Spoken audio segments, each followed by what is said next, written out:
thank you for being here. This is the last session of the day, the last Kavyadhara session for today.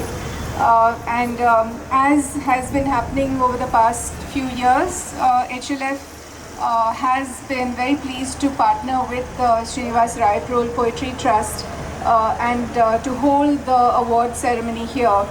And we've been doing it, I think, for the past close to almost 10 years.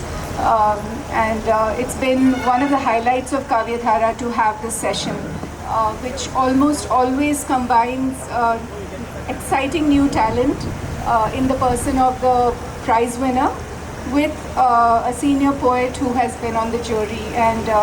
So you'll get to hear from both of them. I will not take up more time, but I will hand it over to Professor Aparna Rayaprol, who is with the Department of Sociology at the University of Hyderabad. But she's here really because she is part of the Srinivas Rayaprol Poetry Trust. She and the family, Manorama is also here.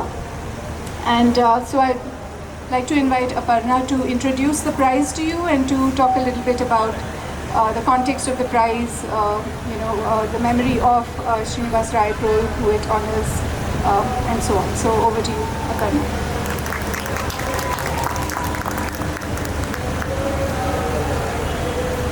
Thank you for that, Usha. A very good evening to all of you. Before I begin, I think I would like to invite onto the stage poet jury for this year, Menka Shivdasani.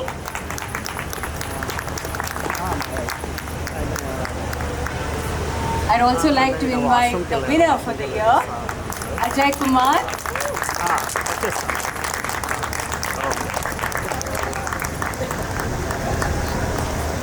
My sister, Dr. Manorama.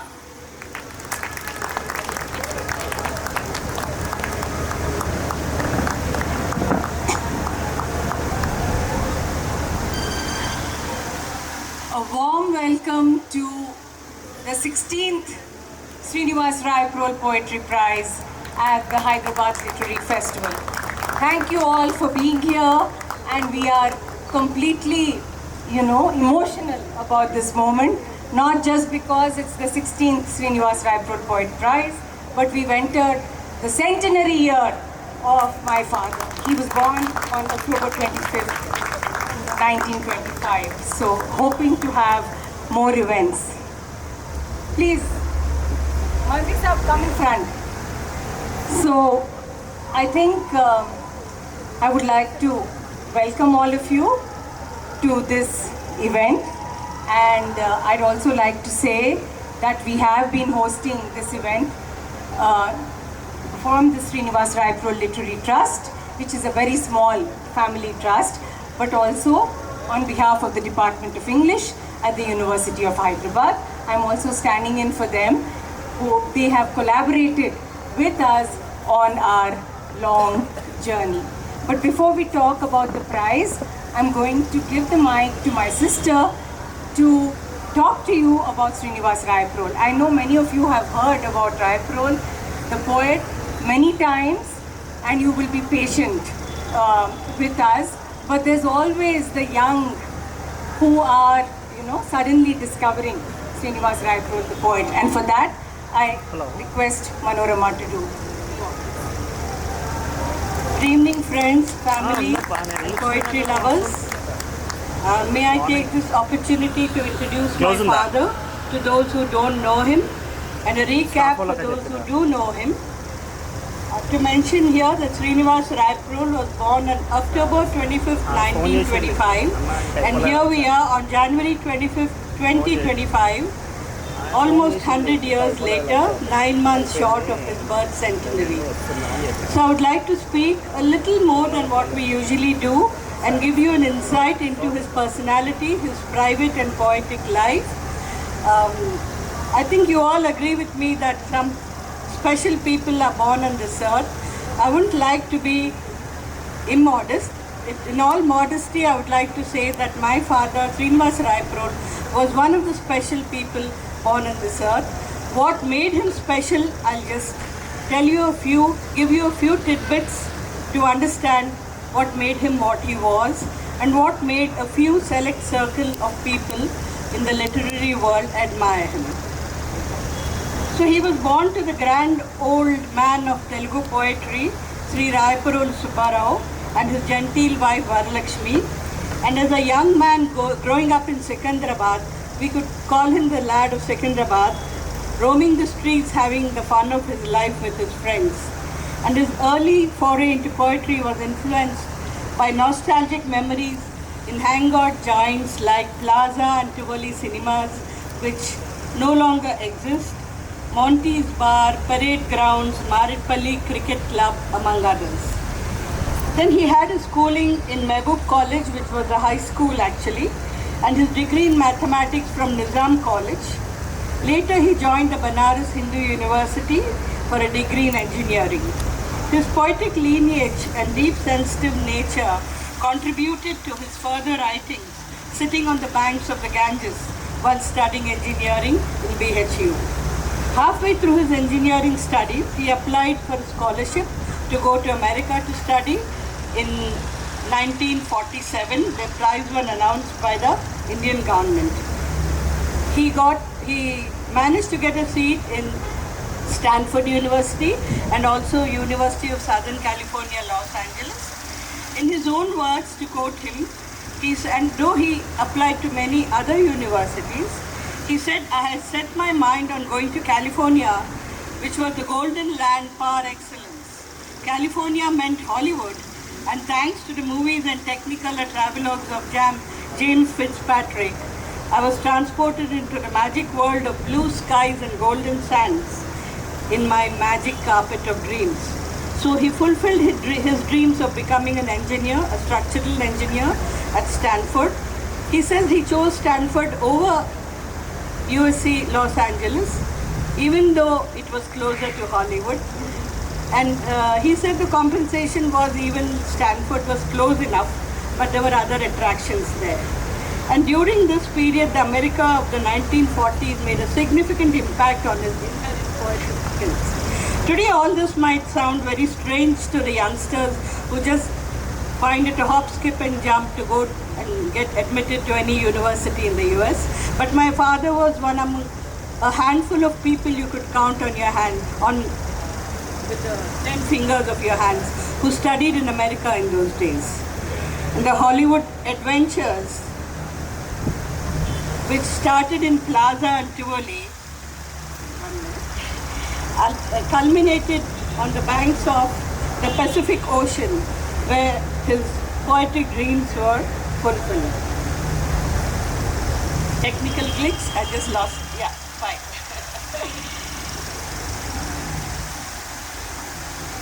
Then on a lighter note, his favorites in Hollywood were Humphrey Bogart, Jane Fonda, Bridget Bardot, and of course, Marilyn Monroe. And some of his best writings were during the golden period when he made friends with many literate individuals having similar interests. One was Ken Pettit from UC Berkeley. Later, Ken went on to promote the sales of some of his books in Berkeley with the help of Aparna and her husband Vinod after they were published. And his contemporaries in Stanford and Berkeley included many famous personalities like Zulfikar Ali Bhutto and Pilu Modi. His work was greatly influenced by the famous American poet William Carlos Williams. He also met Henry Miller, Eeyore Winters, James Lawlin, and significant among them was his interaction with William Carlos Williams, whom he got to meet later and maintained a regular correspondence with. Again, thanks to Aparna and Vinod, the letters exchanged between the two were by themselves of great literary value, and they have found a place among the works of William Carlos Williams at the University of Austin's library. After his return to India in the early 40s, he married the granddaughter of Dr. Bogaraju Pattabi Sitaramaya.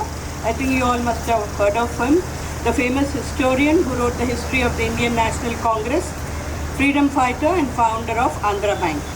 And the letters he exchanged with Pattabi also had great literary value. In his early married years, he founded and edited a literary journal called East and West, in which some of the best writers of India as well as those abroad published poetry and prose. And later he had a busy life as a civil engineer in the PWD, Andhra Pradesh government, where he excelled in his profession. He was known as R.S. Marthandam. Both the personalities, Srinivas Rayaprol and R.S. Marthandam, excelled in their preferred field. Srinivas Rayaprol with his poetry and R.S. Marthandam with his engineering skills in the government. Ravindra Bharati is one of the buildings that he has constructed as a young engineer in the government. And he maintained very high standards right to the end of his career, keeping away from corruption and all other nefarious activities. He worked with distinction in various departments in top positions of his chosen career. And like his friend and mentor, William Carlos Williams, who was also a doctor, he too had another scientific career going along. Now coming to some of his publications, his poems were published in Indian and foreign magazines, including the Atlantic Monthly, Quest, the Illustrated Weekly of India, under the editorship of Kushwant Singh. Described by Dom Morias as a pioneer of modern Indian poetry in English, Rayaprol's poems are represented in 6 anthologies, including the Anthology of Indian Poems, edited by Eric Steinus, 3 anthologies of his poetry, Bones and Distances, Married Love and Other Poems, and Selected Poems, were all published by the Writers' Workshop at Calcutta through his friendship with the editor P. Lal. A poem written on reaching 70 urged Dom Morias to write about him with regret that he was not given his due. He has been quoted as one of the best English poets produced in modern India. Professor Bruce King, the Albert S. Johnson Professor of Literature at the University of North Alabama, published his poems in his Modern Indian Writing in English, which is continuously updated, I think, every 2 years. And this time in his life, he seemed a bit disillusioned with his India, quoting, "Is this the India I have come back to?" I often wonder what would have been the nature of his writings if he had lived post-millennium. What would have been his thoughts and his disappointments? For the last few years of his life, until his untimely death in a car accident in December 1998 at the age of 73, Rayaprol was engaged in translating Telugu poetry and short fiction into English. His translations have appeared again in various anthologies. Women Writing in India, 1993, edited by Susie Taru and K. Lalita. A collection of translations called Perspectives, which was published in 2016, edited by Alladi Uma and M. Sridhar. Also, Why Should I Write a Poem Now?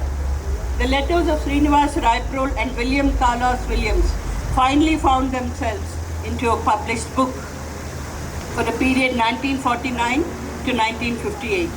This was edited by Graziano Cratli, who suddenly appeared into our lives, who has been following Rayaprol's poetry and writings, sitting in his library as a librarian in the University of Yale University. He was a great admirer of Rayaprol, and he helped us to publish many of his books later, a couple of his books later. And the foreword was given by Arvind Krishna Mehrotra, and Paul Mariani gave an afterword, in which he says, "None of the poets of that time paid a fleeting attention to rural India being urban, cosmopolitan, and cutting edge, their engagement being in literary sense rather than a political cause."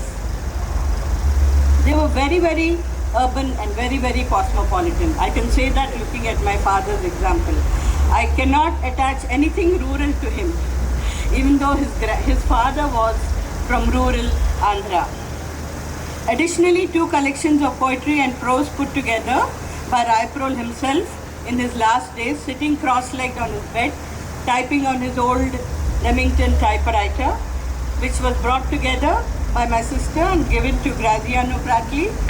He brought out the book Angular Desire, copy of which I have here, by Caracanet Press, London, with the foreword again by Arvind Krishna Mehrotra. And in 2020, it was called Random Harvest. No, this Angular Desire was in 2020, and Random Harvest, the same book, published by Coppercoin, with a foreword by Vivek Narayan was in 2022.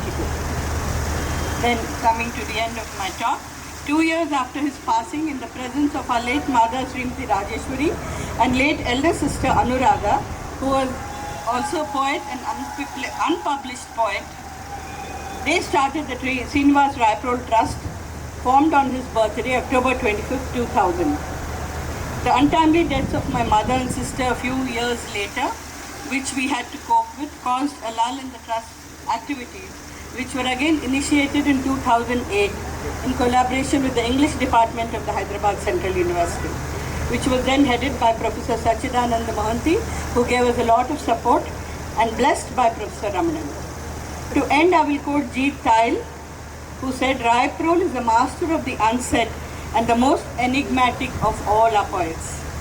I now hand over the mic to my sister, Dr. Aparna. I hope I haven't bored you all, who has been the moving force behind the trust activities, and she will talk about the prize and the department's act.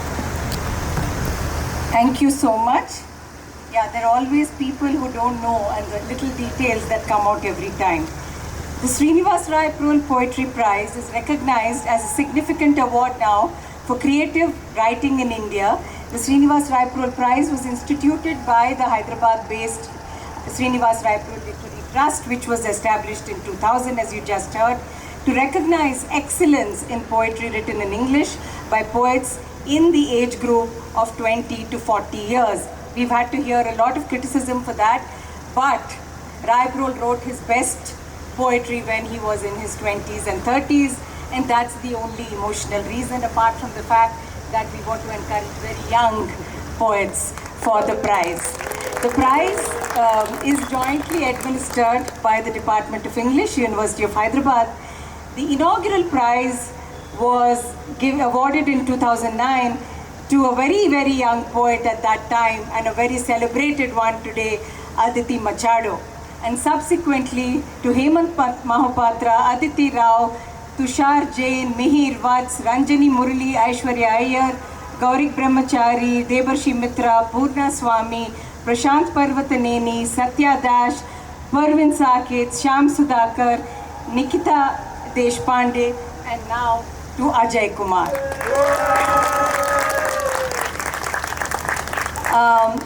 I must say that, Menka, you are among a very, very distinguished set of Indian poets who write in English, who has been extremely supportive of this prize, and without whom we would not have been here today. So we began with the jury members like Sudeep Sen and the late K.K. Daruwala. We pay our respects to him.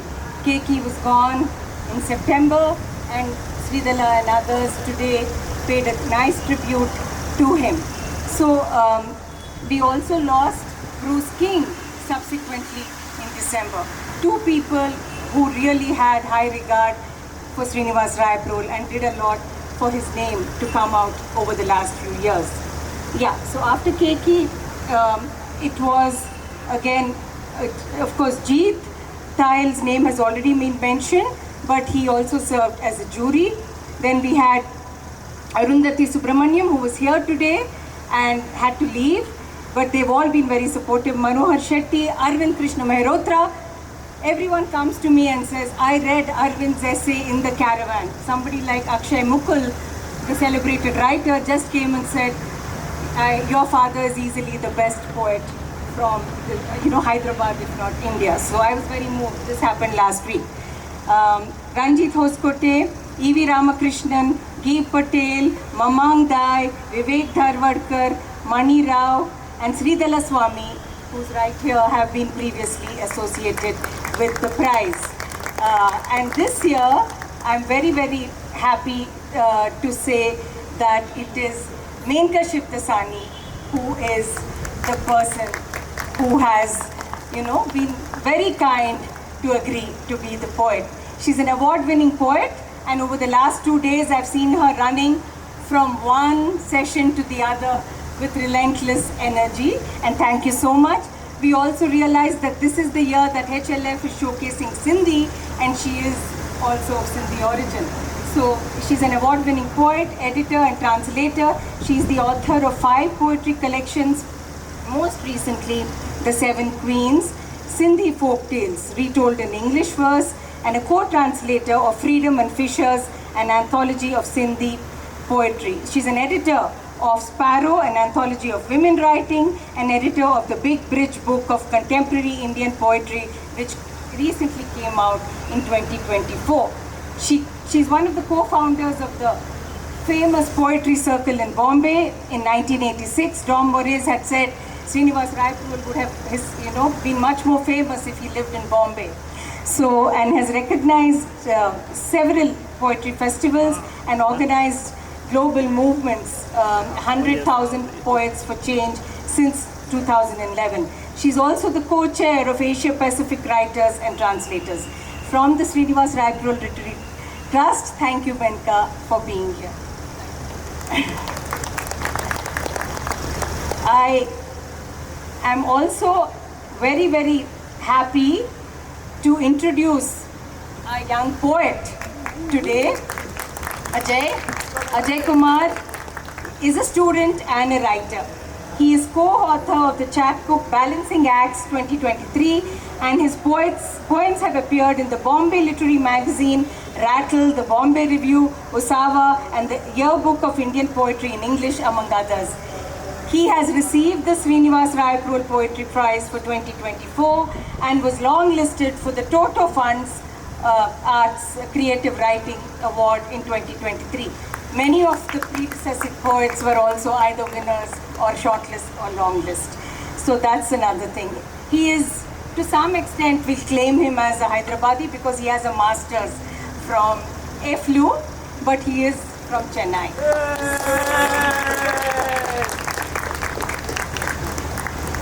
So now we will do the prize giving function. I request Menka to step forward. If you can please not fall off. Yeah, we'll make sure you don't fall off. And yeah, you can read the citation and then present it to him. Yeah, because this part is yours.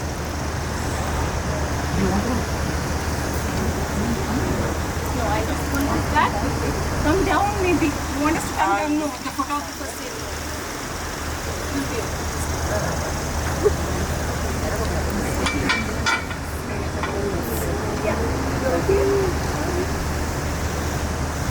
So congratulations, Ajay Kumar. And before I read the citation, I just want to say that congratulations to the Rayaprol Trust for, keeping this going for 16 years, honoring the legacy of their father and also encouraging young poets like Ajay. It's a tremendous task, and in today's times, I know that, when everything is commercialized, including awards for poetry, this remains a very, very prestigious prize. And I'm really happy that Ajay Kumar has received it. I did not know who was getting the prize because I looked at the poems blind. I didn't know the names of the poets. So this is what the citation says.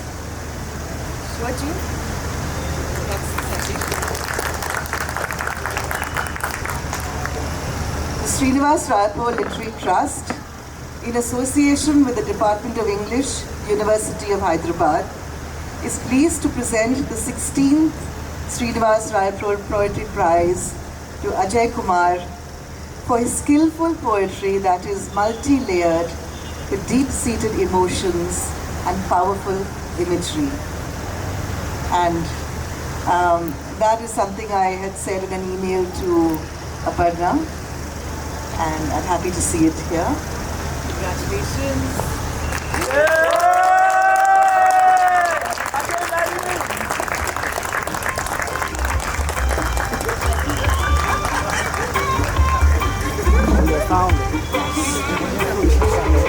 Copy వేసుకోవాలి పంపించాలి planning ఉందేమో planning ఉందేమో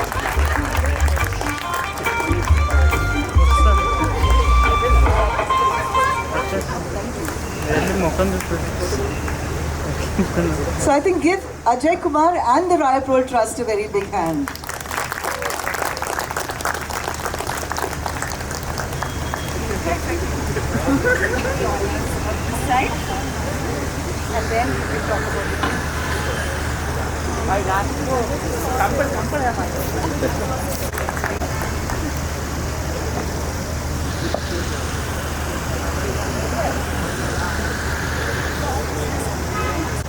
shortlisted entries. I did not know whose poems I was reading. And I was very impressed by the high standards. And honestly, it was a difficult decision for several reasons.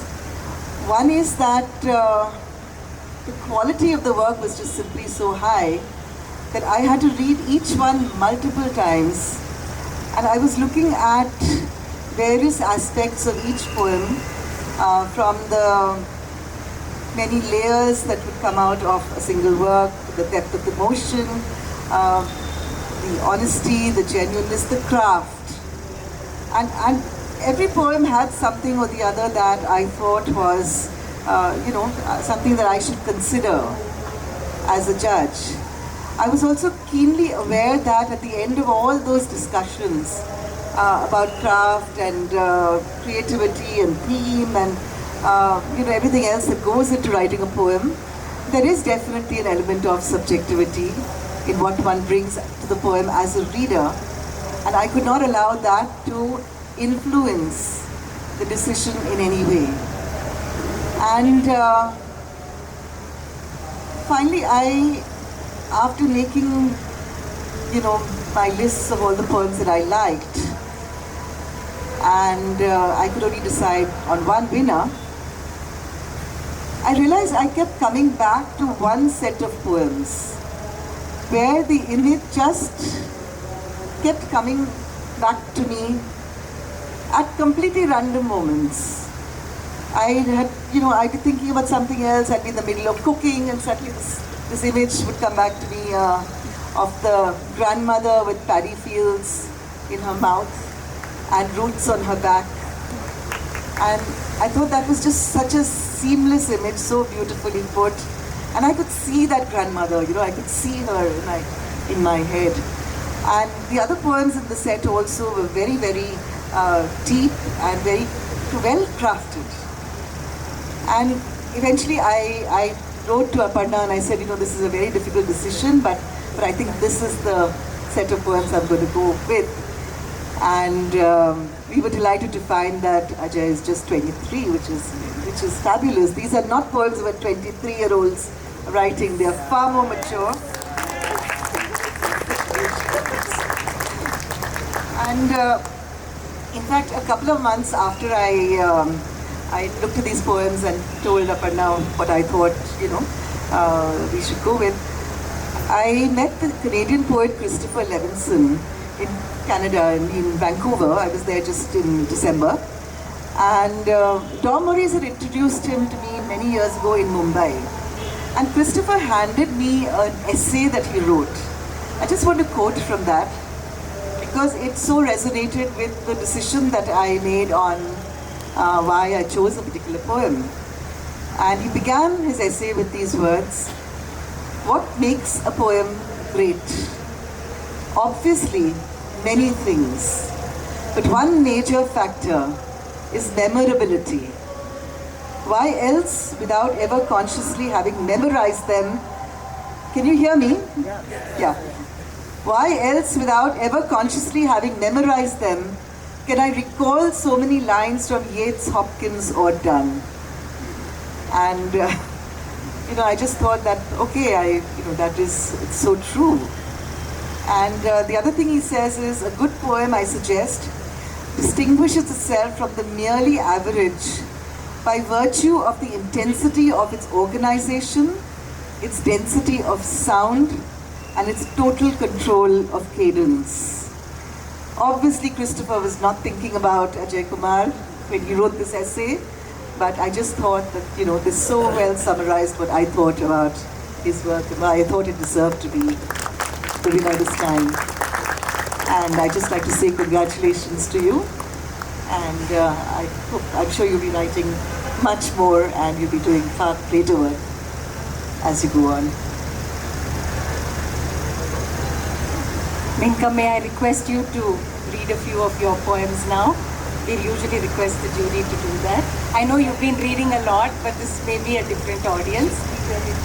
No, I think he'll go at the end. That's the highlight of me. Okay, so there are two things I want to do here with this. First of all, I don't think I should be reading my poems here first, but since Aparna has asked me to do that, I will read some of my poems. I do want to say one thing, that there is a lot that we have to learn from those who came before us.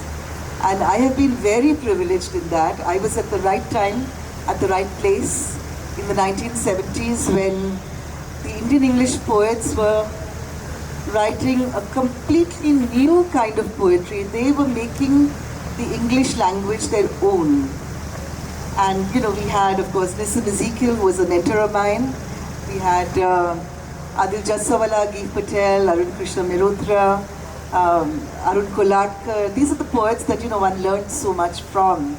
And I just want to begin not with my own poem, but from this book, The Big Bridge, Book of Contemporary Indian Poetry, which I edited. It started its life as online anthologies for The Big Bridge in America, and that was in 2013 and 2015. And Michael Rothenberg, who was the founder of 100,000 Poets for Change, he was very excited about the thought of a print edition, and unfortunately he died before I could bring this out. So Black Eagle Books has just published it.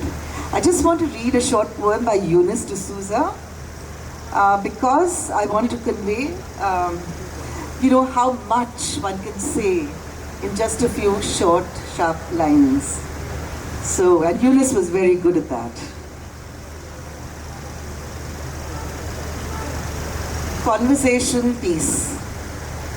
My Portuguese-bred colleague picked up a clay Shivalingam one day and said, "Is this an ashtray?" "No," said the salesman. "This is our God."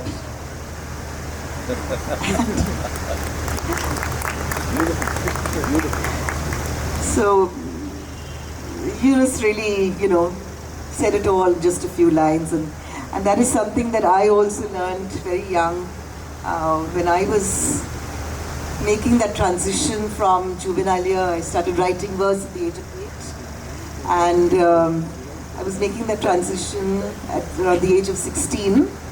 So Nissim Ezekiel was my mentor at that time. And since there are so many young poets here, young people in the audience, I want to start with a poem that was my very first, transitional poem at the age of 16, and tell you what changed in it when I worked on it with Nissim Ezekiel. So it's called Paper Smiles, and it goes like this. The mask does not fall to reveal the damned, expected self. Some withdraw, others miss the point. None comes near to rip it off till the paper smiles are slashed. I wait alone, seeing silence fall on a painted wall. I was 16 when I drafted this, and when I showed it to Nissim Ezekiel, he taught me something very important about craft. Because in the first draft of this poem, I'd used the word misunderstand. Others misunderstand. And he said, Menka, this is too short a poem for such a heavy word. You can just get it across by saying others miss the point. And that was such an important lesson about craft for me at that young age. And around the same time, okay, so I'm going backwards from this book because it goes back to 1980, to my teen years. It contains about 40 years worth of writing, Brazil. And this poem is called Hinges.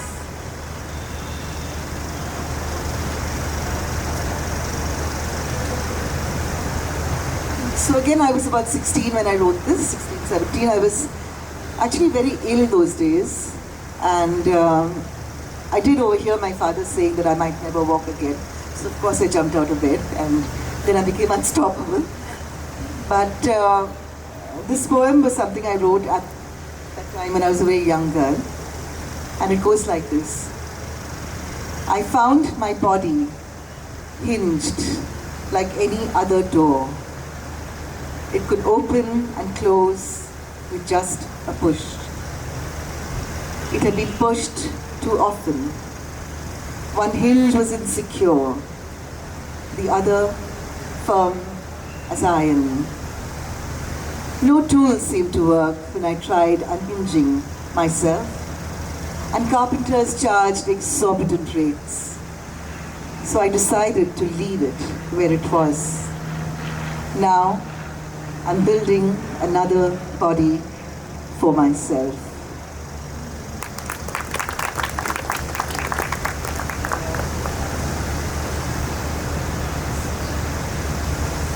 Sorry, I just have to navigate these very ugly sheets of paper. So there was a poem that, when I was, again in my teens, I must have been about 17 or 18, I found a piece of paper in my handwriting, in my cupboard, and it made no sense to me. I don't know, I seem to have lost that poem. It made absolutely no sense. I showed it, I read it, I typed it out because in those days, of course, there were no computers.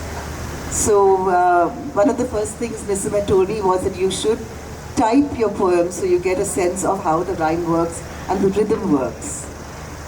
And it was that poem gone. I had marked it. So it was this bizarre poem about an octopus. I did mark it, I don't know where it's gone now. Okay, but what I want to tell you about that experience was when I showed it to Nissim, and I said, I don't understand this poem at all, I have no idea what it means. And he gave me this very strange look and he said, it's when you show me poems like this that I know that the time I spend talking to you about poetry is worth it. The poem has completely vanished. Okay, 73. That's right, with inches. And then he had it published in the Times of India, which was a great thing for me at the age of 17. And it's a very bizarre poem, but I'm going to read it because, it's about the time that I think many people in the audience would have been the same age at that time. So, today's fairy tale. Hold me, octopus. Your 8 arms are not enough. Once upon a time, they said, there was this little girl who let down her hair, and Prince Charming rescued her from the castle. Then girls stopped letting down their hair, started living in matchbox apartments, and no longer needed rescuing, or so they thought. Octopi don't fit in matchboxes, but nothing fits anywhere. Squares go round in circles. The moderns lose their immorals. Rapunzel feels guilt. She would scream if she had a voice, but hypocrisy taught her to make endless cups of coffee instead. See, Prince Charming, how alive the caffeine makes me. It is only a minor vice. The rest are all concealed. Prince Octopus, your 8 arms splinter, float down the sea. Were they ever one? Were you really there? Or did I only imagine your tentacles sprouting from my scalp? That was a love poem, my version of it. How much time do I have? After me, I think. So to go on to something that is from my 30s, and which to this day remains one of my favorite poems. There were certain poems that became signature poems that in my first book, Why Rabbits Never Sleep, Spring Cleaning, which is another love poem, my version of it. But my personal favorite has always remained Tea Party. And it's about how important it is, how difficult but how important it is for a woman to find her freedom. And as a poet, I do not believe in stating things. So this is how the poem went. Tea Party. When you and I were about to break, there was no question of a fight over who would take the cups and who the saucers. You spilled over with steam, meniscus rippling with the slightest touch. I, supine on the floor, licked the milk once meant for you.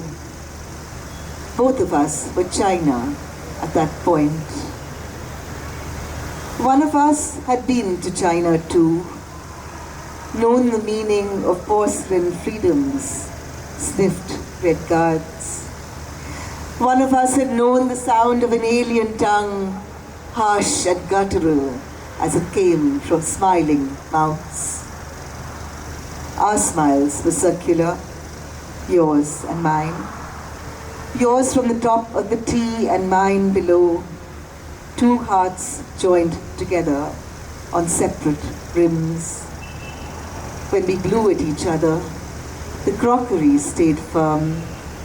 And who but you and I would know the liquid moved? No, there was no fight over chipped white glass. The pieces lay upon the kitchen floor. And I've moved to tea parties in other living rooms, balancing alien porcelain on a frigid palm. Thank you. Thank you so much. That was indeed lovely. We move on now to the man of the evening, Ajay Kumar.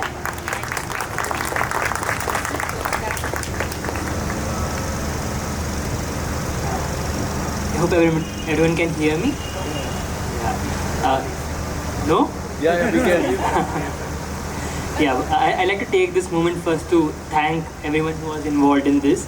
Thank you to Aparna for a warm call instead of a cold mail. It really makes a difference. Thank you to Menka for reading all those wonderful poems and still ending up choosing mine. I'd like to thank all the volunteers who have continued to make this event very human in the midst of all these tall, shiny buildings.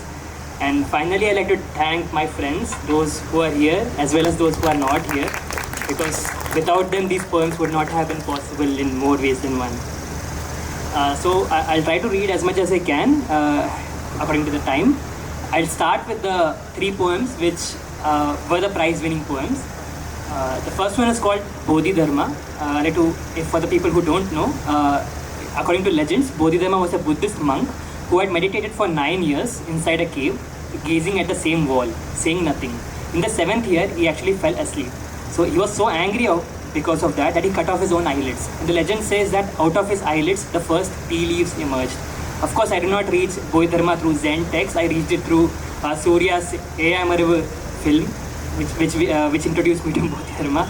Anyways, so this is called Bodhidharma. The color of the room is a shade of blue called sleep.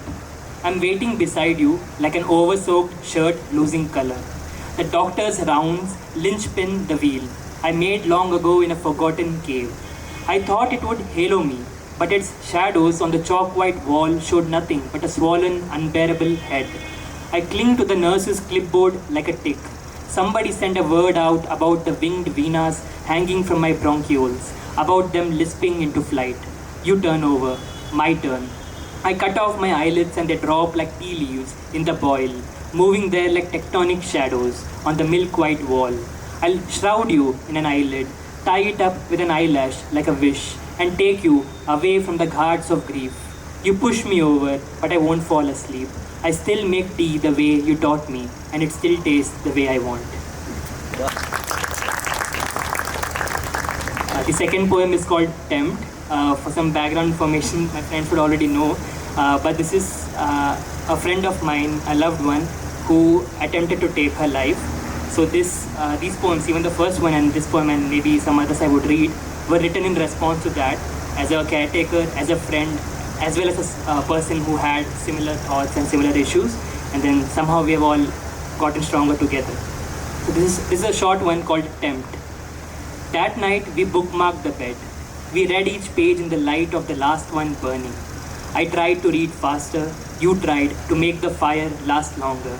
We both wanted the same thing, to read more and to keep reading.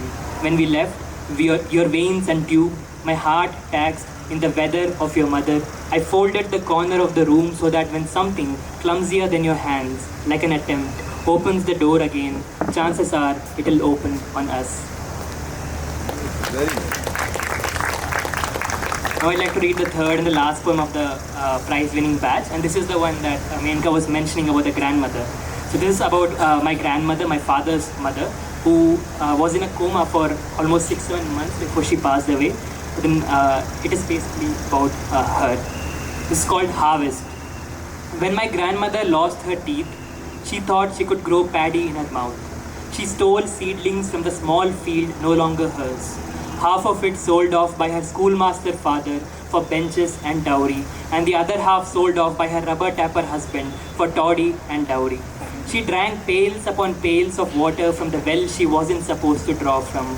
In lieu of sunlight, she sang lullabies to me and her gods with her mouth open.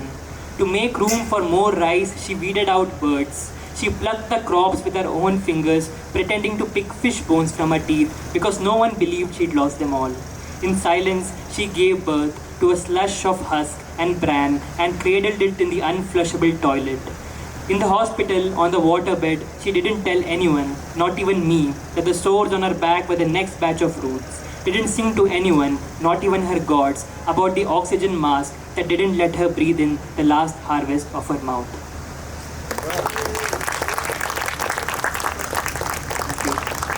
Now I'd like to read a set of 4 poems, which, as I mentioned, was about the friend and her attempt and recovery. The first one is called Turnstile. At this point, there's no difference between love taking her life.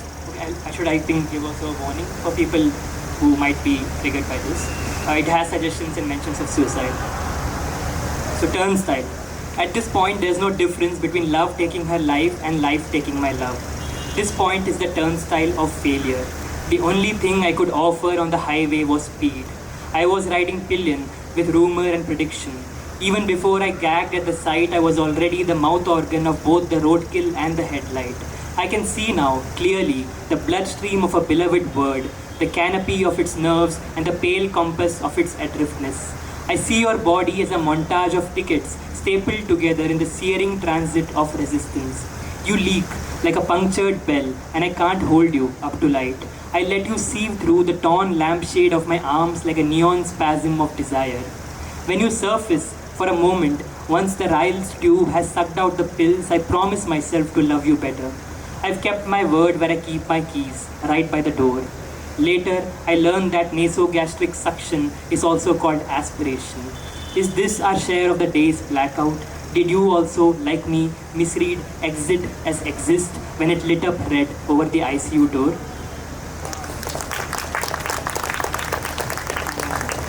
It's called This Common Night. Tonight is brought to you by my unfinished business, and it was brought to me by you. I'm intentional tonight. I don't know the occasion except that I heard music through the shaded glass of a car passing through the night. I'm a comma by your bedside, and the words of the night's sentence stumble over me, apologizing for not being over yet. I love your bedpan and the piss in it that moves like music from a shared, shuffled playlist. When I couldn't sleep through the night, I began translating windows, each line opening to a new draft of breeze, to a new rash of sun, to the loss that's lost in translation. The light is a wing tonight, which dips itself in the inkwells of your sleep, rides in silence, then translates it flow-wise. And when it reaches the edge of your body, I lie beside you like a supplementary sheet, not bound by thread or staples, but merely by an arrangement of the nearness of tonight that makes us share a sentence under this common flight. The third one is called The Part of the Door That Doesn't Close is the Future. I overhear your anxious dreams. Tell me, whose hand is that on your window? Why can't they read the writing on the wall? And why can't you write it legibly? Why does it say listen instead of divorce? Our fathers keep reminding us that the roof over our heads is in the shape of their backaches. You wake up and tell me you dreamt of my hand on yours. At night, after you sleep, the same reel flails on your phone like a fish out of water. Your phone sails like a boat on the chest's heave. I turn it off and tuck it into charge. What are our bodies in the glow of our phones? A stranglehold of broadcast, a crawl space of night vision, a conference where knives, like stars, tell us they can't survive their own light. This is the last of the set of 4 poems. It's called No Space. At this point, the old man's guttural dying is just an interruption of the clipped vowels of your lifeline. I'm sent out before they take his body away in the morning. The depth of these nights will extradite us to minefields and your fields of memory. Repentance will be a kind of separation. We'll walk barefoot in the pestilence and mistake each other's footstep for a blast. I'm waiting for you at the volta of your stagger. There is no space anymore on the many shelves of my silence. No space anymore, we've achieved light speed. No space anymore to prove the lever. No space anymore to write right as a commandment. No space anymore for sleep to drift into dream. No space anymore on the terrace to fly a kite. No space anymore on the tree by the post office to make a nest with the discarded letters of your name. When they send me out, I want to walk as far south as lost childhood and return with the 0 words of nights where I scribbled, shred suicide into pages as white as noise or a doctor's coat and offer them to you like a bill, a prescription, a receipt which says, wake up, receive this light too dim to hurt anyone's dreams. Wake up, please. We have some time.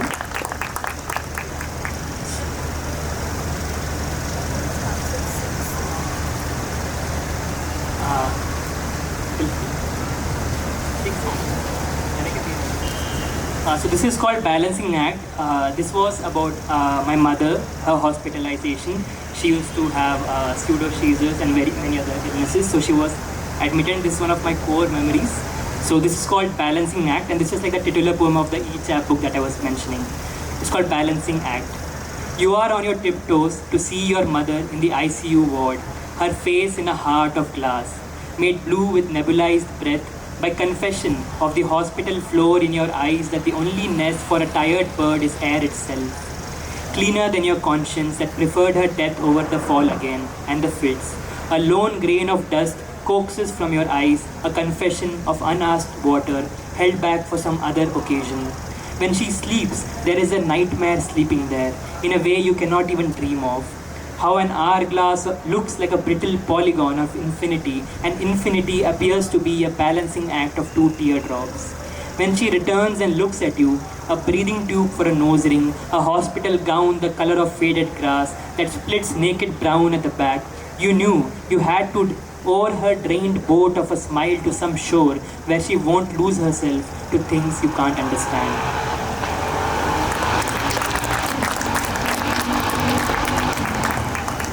The next one is called An Index of Visitors.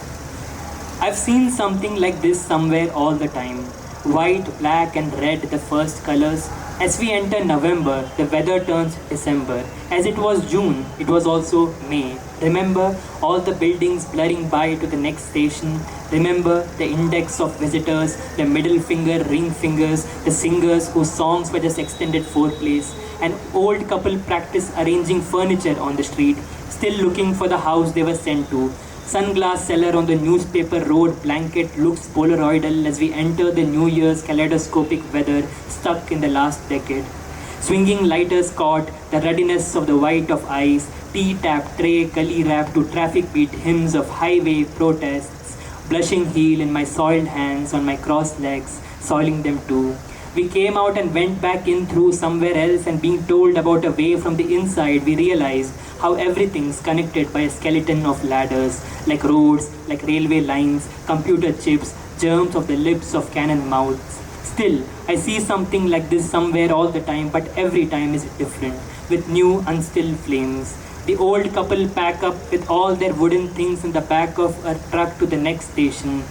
On Fridays, the sunglass seller sells toy parrots instead, which fly into the neon lights until the next. This time, from this body place, the car has already moved away, half towards the blinding light. But as it was gone, it was also there, waving and particle all the time. Now, this is the last poem I have to read, so I'll probably finish before time so we can all go. My parents decide to wait, but forget to decide. I see my mother coil the air around her finger talking on the phone. I remember the knot in the spiral cord of the landline as we plucked it out and dusted it off when we moved out of the old house. I remember my father filling out forms at the BSNL office for the return of the now small amount they'd then paid as deposit when they first got connection a decade ago. I remember the torn 10 rupee note he'd saved to sellotape later. I hear my mother tell my father to stop waiting for the bus and take an auto instead. I remember my parents queued outside the phone booth on half-price Sundays to call back home. I don't know if I was already there or only going to be. I remember how no one accepted the sellotape note. I know the deposit never came. My parents still wait.